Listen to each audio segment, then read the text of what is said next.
साथियों, भारतीय जनता पार्टी ने एक घोषणा दिल्ली की जनता के सामने, आप सब पत्रकारों के सामने की थी कि दिल्ली नगर निगम के चुनावों के नतीजों के मद्देनजर और नगर निगम के नतीजों में हारी हुई बीजेपी जो बहुमत का आंकड़ा नहीं छू पाई, जीत आम आदमी पार्टी की हुई, बहुमत आम आदमी पार्टी के साथ है और दिल्ली वालों का प्यार आशीर्वाद अपने बेटे अरविंद केजरीवाल जी के साथ है। इसके मद्देनजर बीजेपी ने यह घोषणा करी कि वे मेयर का चुनाव नहीं लड़ेंगे और मेयर के चुनाव में वे अपनी पार्टी का कोई प्रत्याशी खड़ा नहीं करेंगे। यह घोषणा बीजेपी के तमाम नेताओं ने, बड़े बड़े कद्दावर नेताओं ने दिल्ली के मीडिया के सामने, जनता के सामने की। लेकिन अब खबरें यह आ रही हैं कि बीजेपी एक निर्दलीय, एक आजाद उम्मीदवार, एक इंडिपेंडेंट कैंडिडेट मेयर के चुनाव में खड़ा करने जा रही है और उस इंडिपेंडेंट कैंडिडेट को बीजेपी के तमाम पार्षद सपोर्ट करके आम आदमी पार्टी को चुनौती देने जा रहे हैं। मैं बीजेपी की इस रणनीति का स्वागत करता हूं, लेकिन बीजेपी को एक सुझाव देना चाहता हूं। चुनाव लड़ने का अधिकार सबको है। आप अपनी पार्टी को सामने रखकर या सामने आकर मैदान में चुनाव लड़ें या पीछे से चोर दरवाजे से निर्दलीय चुनाव लड़ें, फैसला आपका है। लेकिन मेरा यह सुझाव है कि इतना डर क्यों? अगर चुनाव लड़ना ही है, मेयर के चुनाव में पार्टिसिपेट करना ही है, तो सामने आकर करिए, आम आदमी पार्टी से सीधी टक्कर लीजिए।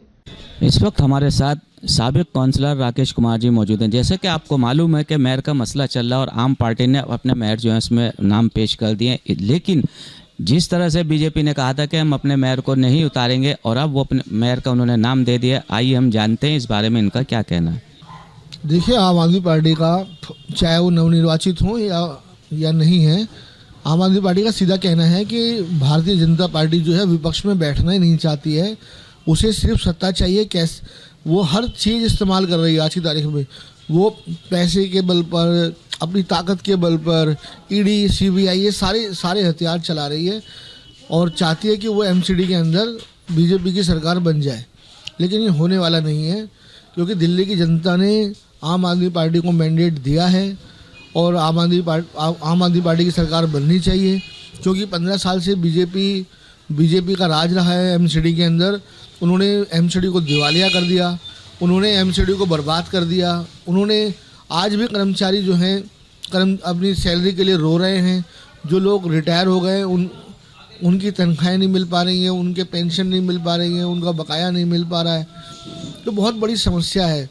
बीजेपी के आने से कोई समस्या हल नहीं होने वाली। हाँ, आम आदमी पार्टी अगर सरकार बनाएगी तो हम दावे के साथ कहते हैं जो 10 गारंटियाँ हैं हमारी, वो सब पूरी होंगी। समय से तनख्वाह मिलेगी, सब कुछ समय से होगा और विकास भी होगा। पार्टी काउंसिलर के नाते मैं इस पर यह कहना चाहता हूँ कि जिस तरह हिंदुस्तान दुनिया में सबसे बड़ी डेमोक्रेटिक कंट्री है, यहाँ सबको आगे चुनाव लड़ने का, तो उनके पास संख्या बल कम है। उनके पास 104 निगम पार्षद हैं, हमारे पास 134 निगम पार्षद हैं।